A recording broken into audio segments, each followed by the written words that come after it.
Hello everyone and welcome back to your own YouTube channel FP Exam Prep. So we are going to discuss the fourth part of our series, identification of parts of speech. In the previous videos we have discussed a lot about parts of speech and their concepts. So अभी भी हम अगले questions में वही कर रहे हैं, ठीक है। तो आपको ये समझना है कि अगर आपने पिछली 4 या 3 वीडियोस हमारी देखी हुई हैं तो आगे की पार्ट ऑफ स्पीच अब तक आपको समझ में आ गए होंगे और जो भी क्वेश्चन मैं आगे लाऊंगा उनके आंसर्स आपके पास रेडी होंगे अगर आपने वो पिछली 3 वीडियोस देखी हैं। लेकिन जिन बच्चों ने वो 3 वीडियोस नहीं देखी हैं तो वो देख लें तो ज़्यादा बेटर है। अगर नहीं देखी हैं तो यहीं से देखना शुरू करें, तो यहाँ पर जब मैं समझाऊंगा तो वो सारी बातें क्लियर होती रहेंगी। चलिए शुरू करते हैं। 40 क्वेश्चंस ऑलमोस्ट कर लिए थे हमने लास्ट वीडियो में, उसके आगे ही शुरू करते हैं हम लोग। चलिए देखिए अगला क्वेश्चन क्या है हमारा बच्चों। The most beautiful 7 monkeys of the landlord were taken for a stroll. Stroll की बात करें तो स्ट्रॉल का मतलब होता है वॉक पर ले जाना या घुमाने ले जाना किसी को, ठीक है, स्ट्रॉल पर, ठीक है। अब देखो यहाँ पर इसने मोस्ट ब्यूटीफुल ये दोनों को ही क्या कर रखा है, अंडरलाइन कर रखा है, ठीक है। अब दोनों को अंडरलाइन कर रखा है तो सीधी सी बात ये है कि यहाँ पर एक पार्ट ऑफ स्पीच तो पूछी नहीं जाएगी, ठीक है। एज इट इज़ क्वेश्चन दे रहा हूँ जो पेपर में पूछा गया है, इसमें जो गड़बड़ी है वो मैं आपको समझा दूंगा। अब आपको सबको पता है कि ये जो ब्यूटीफुल है ये किसको रिप्रेजेंट कर रहा है, मंकीज़ को रिप्रेजेंट कर रहा है, और ये जो मोस्ट है वो ब्यूटीफुल को रिप्रेजेंट कर रहा है। तो अगर इन दोनों को अगर हम सेपरेटली चेक करें तो इन दोनों का जो सेपरेटली हमारा पार्ट ऑफ स्पीच होगा तो इसका तो एडजेक्टिव होगा और इसका एडवर्ब होगा। लेकिन प्रॉब्लम ये है कि इन दोनों को अंडरलाइन कर रखा है, तो ऑब्जेक्ट तो ये है नहीं, ऑब्जेक्ट तो प्रीपोजिशन या वर्ब के होते हैं। नाउन फ्रेज ये हो नहीं सकता। क्यों नहीं हो सकता कि अगर ये नाउन फ्रेज बनाना होता तो 7 monkeys को भी अंडर करना होता है इसको, तो ये पूरा का पूरा नाउन फ्रेज होता। नाउन ये है नहीं। अब प्रॉब्लम ये है कि इसको हमें एडजेक्टिव ही मानना पड़ेगा। क्यों मानना पड़ेगा एडजेक्टिव? क्योंकि एडजेक्टिव फ्रेज है।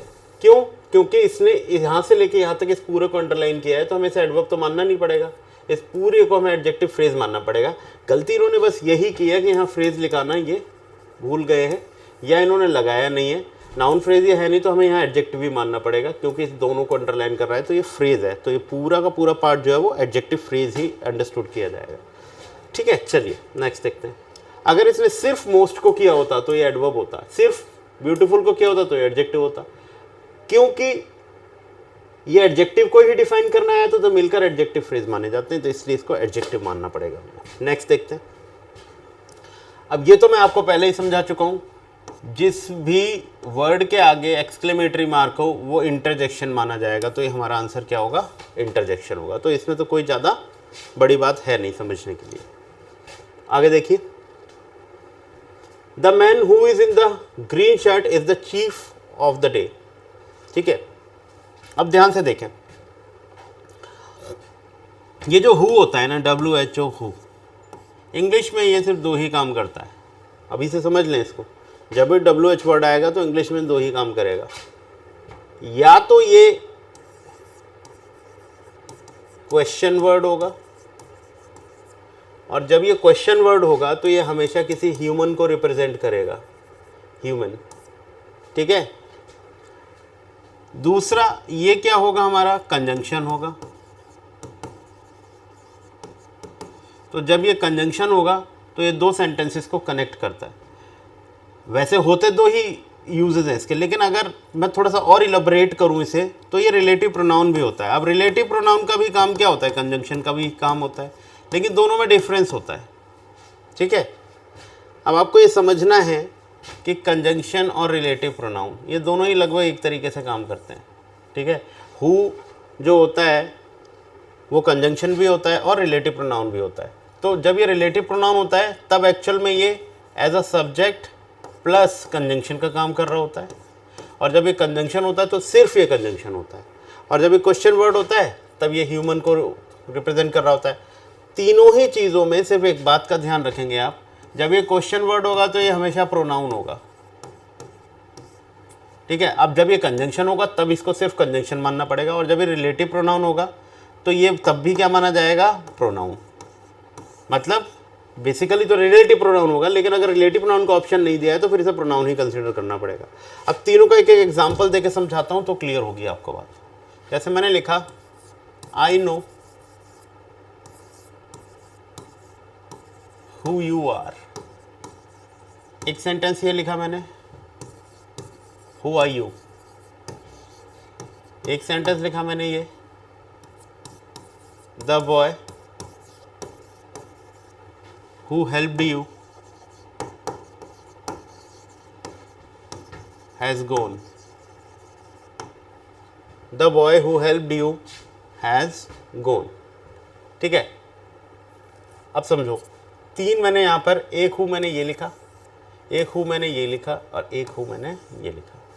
अभी जब हम यहाँ हूँ की बात करते हैं तो ये जो है WHO हूँ, यहाँ पर ये क्वेश्चन नहीं पूछ रहा है, ये सीधी सी बात है। इस वाले सेंटेंस, एक तो हमारा ये पूरा सेंटेंस हुआ, I know who you are एक पूरा सेंटेंस हुआ, और एक हमारा सिर्फ इतना सेंटेंस हुआ, हु यू आर।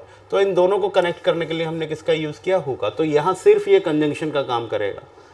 दूसरे पे आ जाओ, हु आर यू, हु यहाँ पर कौन है, यू को ही रिप्रेजेंट कर रहा है। अगर यू को ही रिप्रेजेंट कर रहा है तो ये प्रोनाउन हुआ, ठीक है। और यहाँ पर हु किसको रिप्रेजेंट कर रहा है, बॉय को रिप्रेजेंट कर रहा है आगे वाले सेंटेंस के लिए, तो यहाँ पर ये रिलेटिव प्रोनाउन हुआ।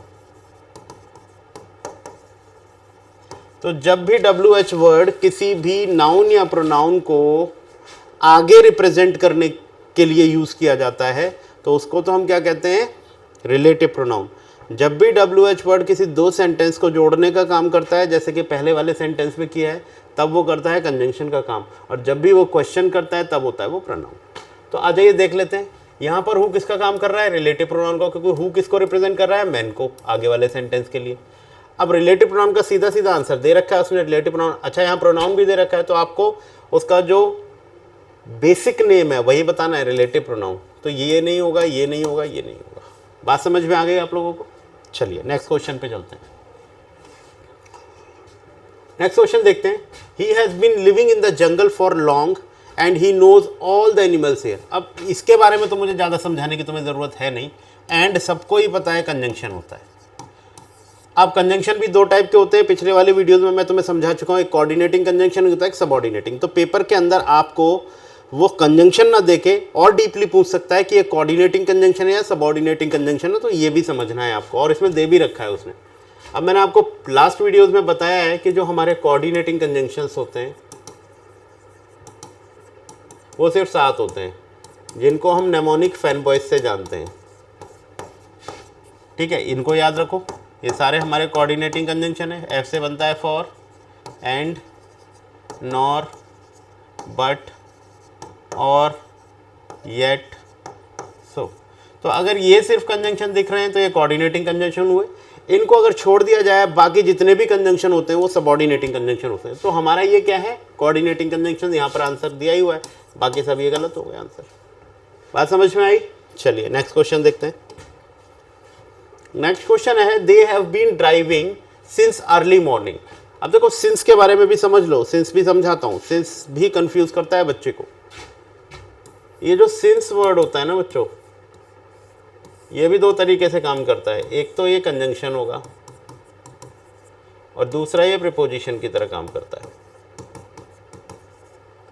Got it?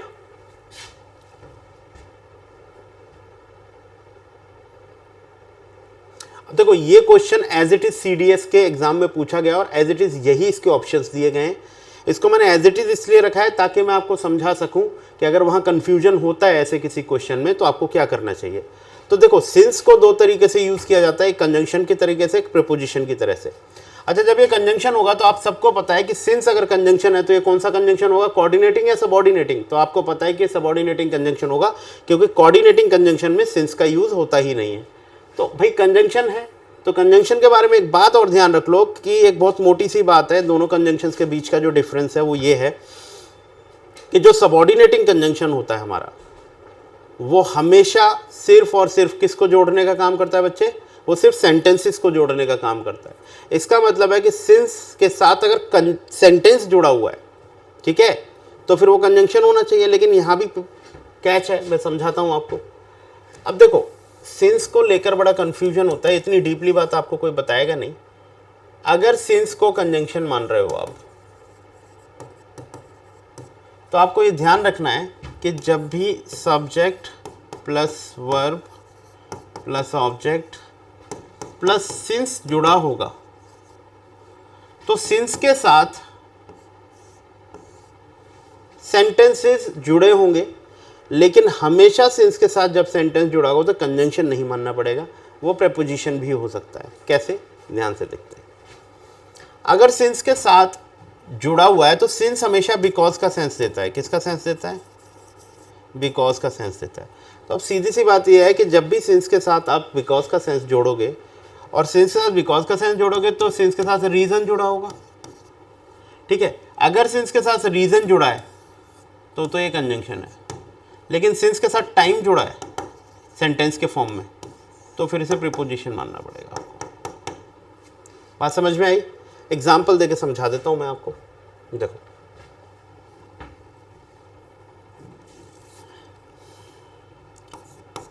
he has been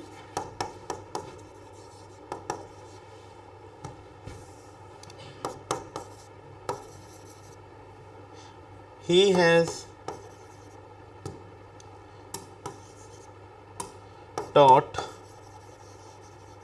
English since he was 20 years old। एक तो सेंटेंस मैंने ये लिखा, दूसरा मैंने लिखा he has been teaching English since he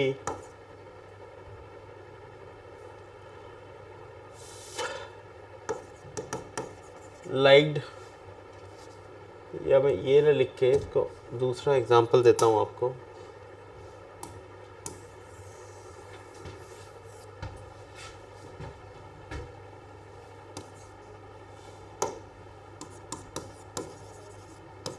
He has been married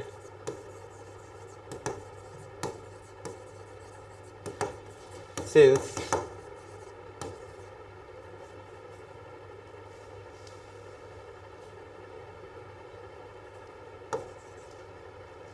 his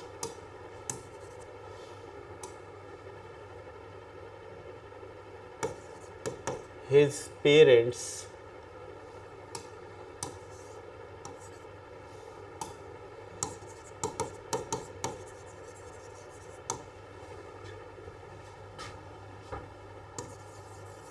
has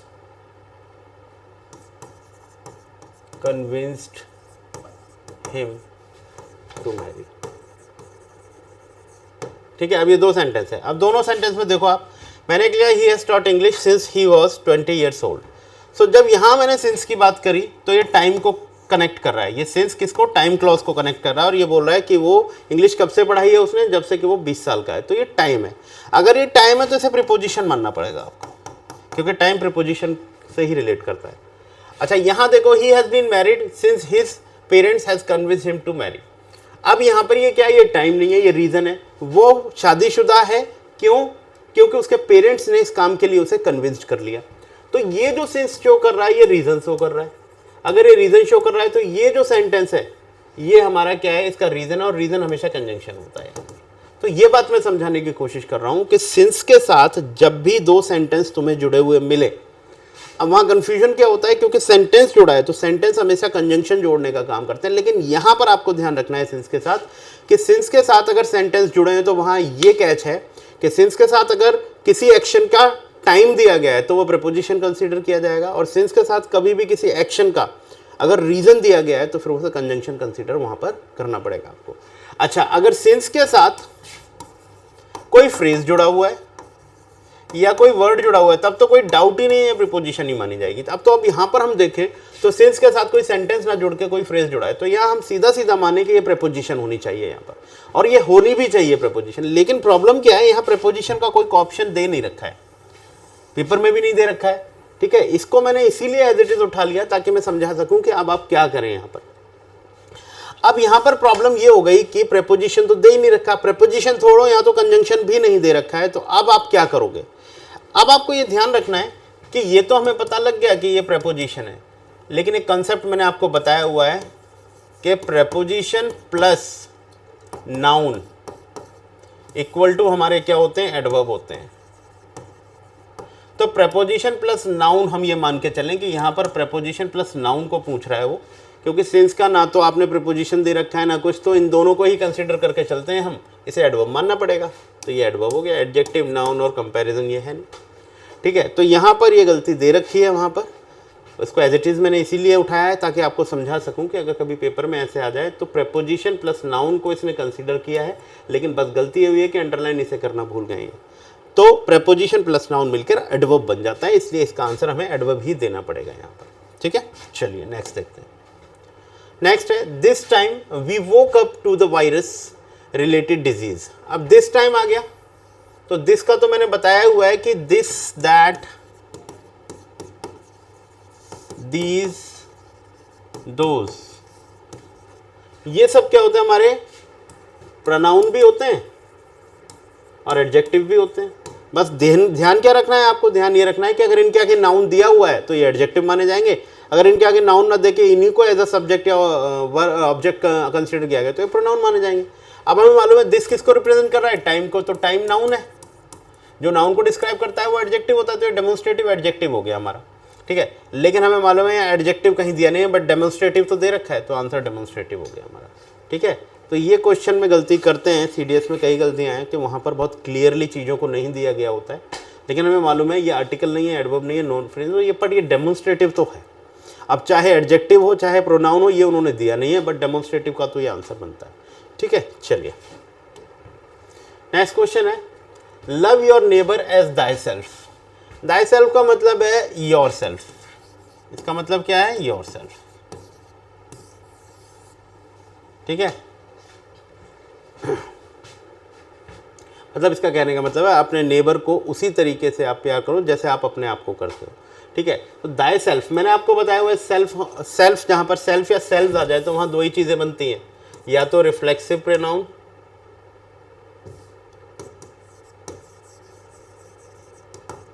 या फिर एम्फेटिक।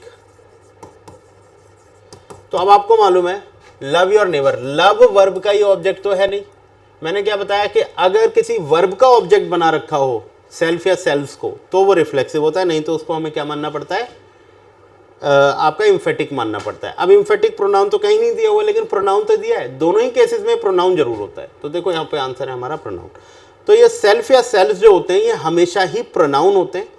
बस ध्यान ये रखना है कि अगर और डीपली वो पूछता है तो बस यहाँ तक ले जाकर पूछ सकता है वो कि ये रिफ्लेक्सिव प्रोनाउन है या इम्फेटिक प्रोनाउन है। तो मैंने लास्ट क्लास में भी आपको समझाया था कि रिफ्लेक्सिव प्रोनाउन वो तभी बनेगा जब सब्जेक्ट जो एक्शन करे और उस एक्शन का जो रिसीवर वो खुद सब्जेक्ट ही हो, तो फिर ये क्या होता है, रिफ्लेक्सिव होता है। अदरवाइज ये क्या होता है, हमारा इम्फेटिक होता है। जैसे ही किल्ड हिमसेल्फ, अब सब्जेक्ट ने जो एक्शन किया वो हिमसेल्फ पर ही किया, तो ये हिमसेल्फ ही है, तब तो ये रिफ्लेक्सिव हुआ क्योंकि इसका एक्शन रिफ्लेक्ट कर रहा है उसको, तो ये रिफ्लेक्सिव हुआ।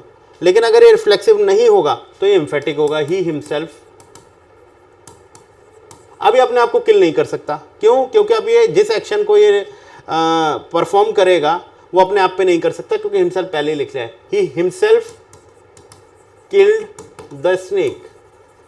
अब इसने जो एक्शन किया कि उसको रिसीव किसने किया, स्नेक ने, कोई थर्ड पर्सन ने, तो खुद को तो नहीं किया, तो रिफ्लेक्सिव नहीं हुआ। अब यहाँ पर अपने आप को क्या कर रहा है, एम्फेसाइज कर रहा है, तो इम्फेटिक प्रोनाउन हुआ। तो अब यहाँ ना तो रिफ्लेक्सिव दे रखा है ना इम्फेटिक दे रखा है, दोनों ही केस में ये प्रोनाउन होता है, तो प्रोनाउन हमारा आंसर हो गया। चलिए नेक्स्ट है Ravi won the match with huge margin. अरे ये बहुत सिंपल है भाई, रवि का ये एक्शन हुआ ना, रवि का ये एक्शन हुआ, तो सब्जेक्ट के जो एक्शन होते हैं वो वर्ब होते हैं हमेशा, तो देखो ये क्या है, अब देखो इसमें भी उसने क्या किया है, थोड़ा डीप पूछ लिया। वर्ब तो ये है नो डाउट। अब वर्ब की भी दो कैटेगरी होती है, या तो ट्रांजिटिव या इंट्रांजिटिव। अगर ट्रांजिटिव होता है तो उसका ऑब्जेक्ट उसके बाद होता है, अगर इंट्रांजिटिव होता है तो उसका ऑब्जेक्ट नहीं होता है उसके साथ। ट्रांजिटिव का मतलब है जब एक्शन करो उस एक्शन का कोई ना कोई रिसीवर हो, तब तो वो ट्रांजिटिव हुआ। लेकिन जब एक्शन किया जाए और उसका कोई रिसीवर ना हो, सेंटेंस वहीं पर कंप्लीट हो जाए, या हम देखें कि सेंटेंस का सेंस वहां पर कंप्लीट आ जाता है। देखो ट्रांजिटिव वर्ब के साथ अगर तुम उसका ऑब्जेक्ट नहीं दोगे तो सेंटेंस का जो सेंस है वो कंप्लीट नहीं होगा, तो वो ट्रांजिटिव वर्ब है। लेकिन अगर आप इंट्रांजिटिव वर्ब के साथ ऑब्जेक्ट दोगे तो उसका सेंस बेकार हो जाएगा, ऑब्जेक्ट नहीं दोगे तो भी उसका सेंस ठीक हो जाएगा। एग्जांपल देके समझाता हूं मैं आप लोगों को। जैसे मैंने लिखा ही किल्ड, अब मैं इसको सिर्फ इतना ही छोड़ दूं तो ये क्या हो गया, इनकम्प्लीट हो गया। ही किल्ड व्हाट, उसने मार दिया। क्या मार दिया, इसका तो आंसर मिल ही नहीं रहा। तो जब उसने एक्शन किया तो एक्शन का रिसीवर 100% कोई ना होगा, क्योंकि एक्शन कंप्लीट हुआ है, एक्शन परफॉर्म हुआ किल करने का, तो कोई ना कोई तो मरा होगा, तो इसका ऑब्जेक्ट होना चाहिए। तो ऐसे वर्ब जो होते हैं जिनके ऑब्जेक्ट हमेशा देने ही पड़ते हैं वो ट्रांजिटिव होते हैं। फिर मैंने लिखा ही डाइड, अगर मैं सेंटेंस को यहीं कंप्लीट कर देता हूं तो भी ये कंप्लीट सेंस देता है, क्योंकि डाइड का मतलब मरना होता है, मारना नहीं होता है। तो इसको अपने ऑब्जेक्ट की जरूरत नहीं है, इसका एक्शन आगे परफॉर्म होगा ही नहीं, तो इसे कहते हैं इंट्रांजिटिव वर्ब। तो अब यहां पर देखिए रवि वॉन व्हाट, तो वॉन के बाद व्हाट का आंसर देना पड़ेगा जिसका ऑब्जेक्ट है मैच, तो ये ट्रांजिटिव वर्ब हुआ, तो हमारा आंसर हो गया ट्रांजिटिव वर्ब। ठीक है, तो इसका आंसर बनता है ट्रांजिटिव वर्ब। चलिए नेक्स्ट देखते हैं। There was an exaltation in the group. अब ये बात मैं आपको पहले ही समझा चुका हूं, कभी भी ए देखो, एन देखो या द देखो और उसके बाद सिर्फ एक ही वर्ड देखो। अब देखो ये एक ही तो वर्ड है, क्योंकि प्रेपोजिशन आ गई ना इसके आगे, तो प्रेपोजिशन के आगे नए वर्ड जुड़ जाते हैं। तो प्रेपोजिशन से पहले सिर्फ एक ही वर्ड दिया हुआ है ना, एन के बाद। तो कभी भी ए या एन या द के बाद सिर्फ एक ही वर्ड दे रखा हो तो आपको ये ध्यान रखना है कि वो हमेशा नाउन ही होगा। क्यों होगा नाउन, क्योंकि ए एन द हमेशा सिर्फ अपने नाउन को ही रिप्रेजेंट करने के लिए रखे जाते हैं।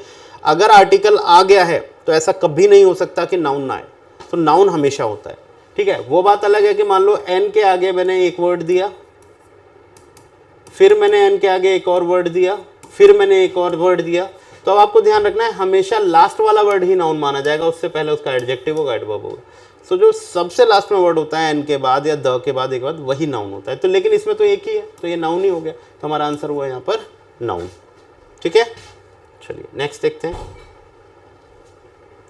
नेक्स्ट है he headed the Indian freedom struggle which. अभी देखो इससे पहले मैं रिलेटिव प्रोनाउन पढ़ा के आया हूं आपको। अब ये जो विच है किसको रिप्रेजेंट कर रहा है, इंडियन स्ट्रगल को रिप्रेजेंट कर रहा है। तो WH वर्ड जब भी अपने से पहले वाले किसी एंटीसीडेंट को आगे वाले सेंटेंस के लिए रिप्रेजेंट करते हैं तो वो रिलेटिव प्रोनाउन होते हैं। अब देखो यहाँ पर आंसर है रिलेटिव प्रोनाउन। तो हु, हुम, विच, दैट, ये क्या जब भी यूज हो अपने से पहले वाले को आगे के लिए रिप्रेजेंट करें, जैसे जो या जिसका सेंस दे, तो वो हमेशा क्या होता है, रिलेटिव प्रोनाउन होता है। तो ये हो गया हमारा रिलेटिव प्रोनाउन। ठीक है, चलिए नेक्स्ट देखिए। Where there is peace for some time there will be prosperity। ठीक है, अब देखो where there is peace, आपको ये ध्यान रखना है कि जब भी where का क्वेश्चन आपसे पूछा जाए तो where जो होता है ना वो हमेशा प्लेस को रिप्रेजेंट करता है। किसको रिप्रेजेंट करता है, where प्लेस को रिप्रेजेंट करता है। तो वेयर हमेशा जब भी प्लेस को रिप्रेजेंट करेगा तो प्लेस जो होती है ना, वेयर के आंसर हमेशा एडवर्ब्स होते हैं, तो वेयर हमेशा एडवर्ब का ही आंसर मिलेगा आपको। तो यहाँ पर हो गया एडवर्ब। ठीक है, वेयर, वाई, व्हेन और हाउ, ये जब भी क्वेश्चन वर्ड रखे जाते हैं तो इनको हमेशा एडवर्ब मानना पड़ता है हमें। नेक्स्ट देखते हैं। देखो अब नेक्स्ट क्वेश्चन में वही आ गया आपका एक्सक्लेमेटरी साइन, तो ये हमारा क्या हो गया, इंटरजेक्शन हो गया। ठीक है, नेक्स्ट देखो। May you be blessed with all good things of life, all good. अब देखो ये जो ऑल होता है ना बेटा, ये ऑल हमेशा प्रोनाउन होता है, पहले तो ये ध्यान रख लो। ये ऑल हमेशा किसी ना किसी को रिप्रेजेंट कर रहा होता है, तो ये किसी को रिप्रेजेंट कर रहा है तो प्रोनाउन ही माना जाएगा एक तरीके से। तो ऑल गुड थिंग, ऑल किसको रिप्रेजेंट कर रहा है, गुड थिंग्स को रिप्रेजेंट कर रहा है। गुड थिंग्स हमारा नाउन है तो ये उसको रिप्रेजेंट करेगा तो प्रोनाउन ही माना जाएगा, तो ये हो गया हमारा प्रोनाउन। ठीक है, सो ऑल हमेशा प्रोनाउन होता है, ये बात ध्यान रख लें।